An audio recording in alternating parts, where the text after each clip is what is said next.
जय श्री कृष्ण, जय श्री राम, जय गौ माता, जय राधे श्याम। और आप सब कैसे हैं? आप देख रहे हैं तुलसी मंगल वाणी यूट्यूब चैनल। और इस वीडियो में हम चर्चा कर रहे हैं कि धन्वंतरी त्रयोदशी के दिन कार्तिक का महीना चल रहा है। एक धनेश्वर ब्राह्मण की कथा जो हमें नरकों से मुक्त करा देती है। और इसका महात्म्य धन त्रयोदशी और छोटी दिवाली दोनों दिन है। और वैसे तो कार्तिक का मास है, पद्म पुराण की कथा है, कभी भी आप सुन लीजिएगा। आइए आप इस चैनल के माध्यम से सुनिए। भगवान कृष्ण कहते हैं, पुरा अवंती पुरे वाशी विप्र आशी धनेश्वर ब्रह्म कर्म परिवृष्ट पाप निष्ठ सुदुर्मति।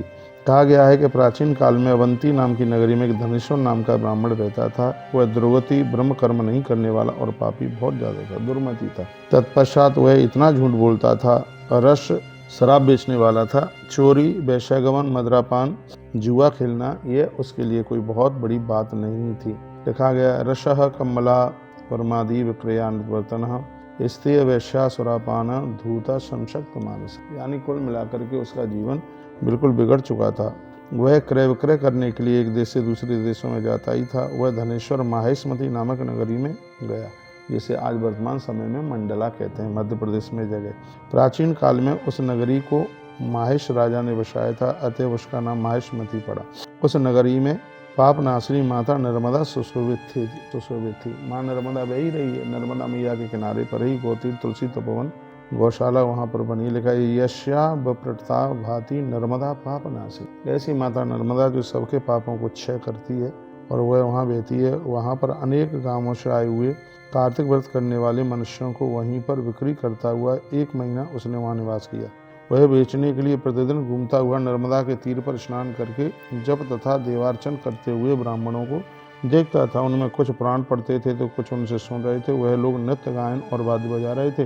कुछ लोग विष्णु भगवान का शंख से पूजन कर रहे थे, कोई तुलसी का पूजन कर रहे थे, तुलसी माला धारण किए थे। इस तरह से धनेश्वर उत्कंठित होकर विभिन्न स्थानों पर उसने वह देखा। वहाँ पर सदा अभय करते हुए वैष्णव दर्शन, स्पर्श तथा भाषण और भगवान विष्णु की कथाएं चल रही थी।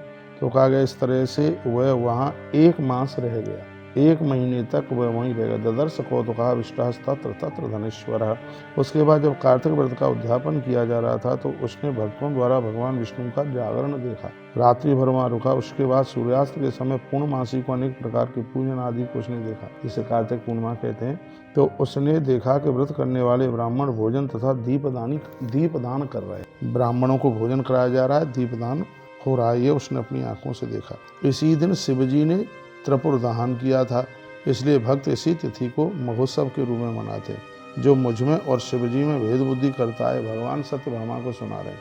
कथा कहते हैं कि जो मुझमें और महादेव में भेद बुद्धि रखता है, ममा रुद्रस्य यह कचिद अंतरम पर कल्पये तस् पुण्य क्रिया सर्वा निष्फला। इसको बहुत ध्यान से सुनिए। भगवान कहते हैं कि उसके सारे पुण्य कर्म विफल हो जाते हैं।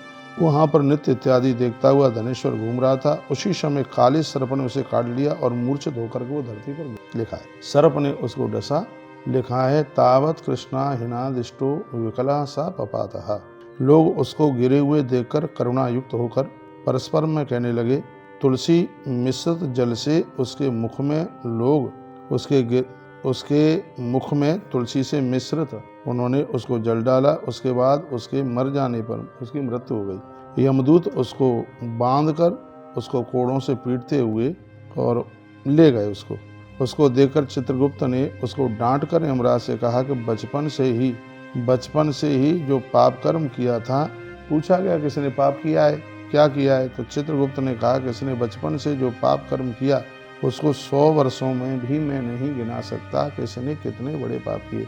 नैवास दृश्यते किंचित बाल्यात सुकृतम क्वचिद दुष्कृतम शक्यते वक्तुम न सतई वर्षन भास्कर। कह दिया कि 100 साल तक भी मैं उसको गिना नहीं सकता। इसने बचपन से इतने अपराध अभी तक किए, इसने कोई भी पुण्य कर्म नहीं किया। हे स्वामिन, 100 वर्षों में भी नहीं गिनाया जा सकता इसके पाप।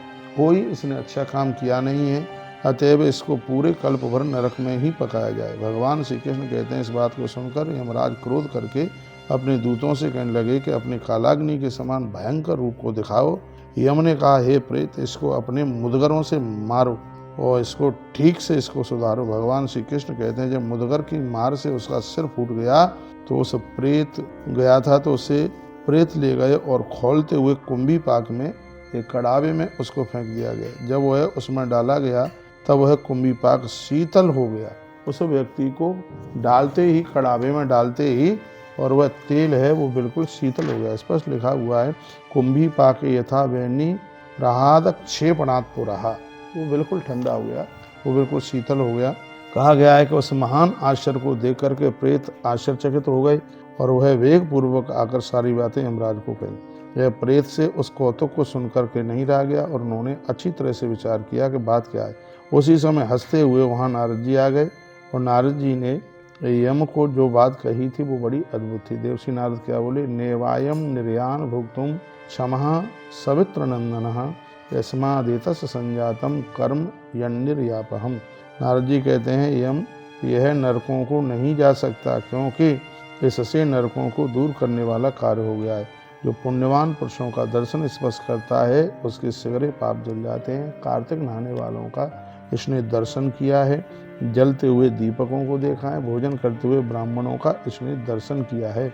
श्री हरि के कार्तिक व्रत करने वालों से महीने भर संबंध यदि किसी का भगवान से हो जाता है कार्तिक के महीने में, तो उसके तो संपूर्ण पाप बिल्कुल जल ही जाते हैं। जो उन लोगों की सेवा करता है वह संपूर्ण व्रत का पुण्य प्राप्त कर लेता है।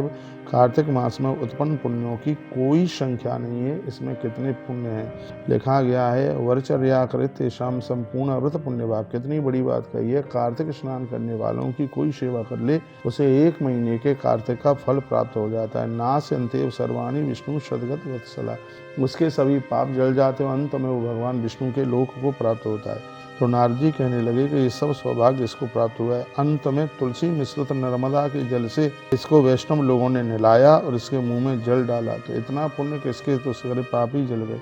अतएव इसके पाप नष्ट हो गए हैं। ये सदगति के योग्य है। जिस पर वैष्णवों का अनुग्रह हो जाए वह कभी नरक जाता नहीं है। यह नारद जी ने बोला का वैष्णवान अनुगृह स्मान नरक नहीं पच्यते, उसे नरक जाने की जरूरत नहीं पड़ती जिनके ऊपर वैष्णवों की कृपा हो जाए। जिस तरह आर्द्र तथा शुष्क पापों के कारण जीव नरक में जिस प्रकार से गीला और सूखा सब जल जाता है, उसी प्रकार से कार्तिक स्नान करने वालों का दर्शन करने मात्र से व्यक्ति के पिछले जन्म के इस जन्म के सारे पाप जल करके राख हो जाते हैं और वो स्वर्ग का अधिकारी हो जाता है। अतएव अकाम पुण्य करने वाले यक्षों की योनि में यह जाएगा और सभी नरकों को देखने मात्र से इसके पापों का फल, इसके दर्शन भी जो कोई कर लेगा, नरक में पड़े हुए लोग इसका दर्शन कर लेंगे तो वो भी पापों से मुक्त हो जाएंगे। तो धनेश्वर नाम के ब्राह्मण को नरक के जैसे ही दरवाजे पर खड़ा किया गया तो नरक में जितने पड़े हुए लोग थे वो सब मुक्त हो गए, वो पापों से मुक्त हो गए। ऐसा कहकर के नारद जी वहाँ से चले गए। यमराज उनकी बातों को सुनकर उनके पुण्यों को जानने के लिए गए। उन्होंने अपने दूतों से उस ब्राह्मण को बुलवाया और उसको सभी नरकों को दिखाया। इस धनेश्वर के दर्शन करते ही नरक में पड़े हुए लोग मुक्त होने लगे। जो भी कोई कार्तिक मास में विशेष रूप से त्रयोदशी के दिन, एकादशी के दिन और दिवाली के समय में रूप चतुर्दशी के दिन, अमावस्या के दिन जो भी इस कथा को कोई सुनेगा तो कहा गया है कि वह व्यक्ति नरकों से खुद बच जाएगा और ऐसे व्यक्ति का दर्शन करने मात्र से अपराधी लोगों का भी उद्धार कर। ये तुलसी मंगलवाणी पर हमने आपको ये कथा सुनाई। यदि इसमें कुछ भी आपको अच्छा लगा है, बढ़िया लगा है, तो इस वीडियो को आप आगे जरूर भेजिए। इस वीडियो में प्रमुख बात क्या कही है, इसमें तुलसी महिमा और इसमें दीप की महिमा और इसमें कार्तिक में ब्राह्मणों को भोजन कराने की महिमा, तीनों बातों को इसमें कहा गया है। धनेश्वर ब्राह्मण ने तीनों का दर्शन किया और अंत में तुलसी के जल से इसको स्नान वैष्णवों ने कराया, मुख में तुलसी पत्र डाला। इतने इसने अपराध किए, जुआ, शराब, पराई नारी, सब उसके पाप समाप्त हो गए और तत्पश्चात भगवान विष्णु के लोक को गया। इसका आधा भाग है, अभी आप कल भी उस वीडियो के माध्यम से आप सुनिए। बहुत बहुत धन्यवाद। अपना ध्यान रखिएगा। यह दिवाली आप सबके लिए शुभ हो। प्रभु चरणों में हमारी ऐसी ही प्रार्थनाएं। 9 नवंबर गोपाष्टमी श्रीधाम वृंदावन आइए, गोतीर्थ तुलसी तपोवन गौशाला में आपका निमंत्रण है। हम और आप गौ माता की पूजा करेंगे। हर हर महादेव, घर घर महादेव। जय श्री कृष्ण, जय श्री राम, जय गौ माता, जय राधे श्याम। अपना ध्यान रखिए।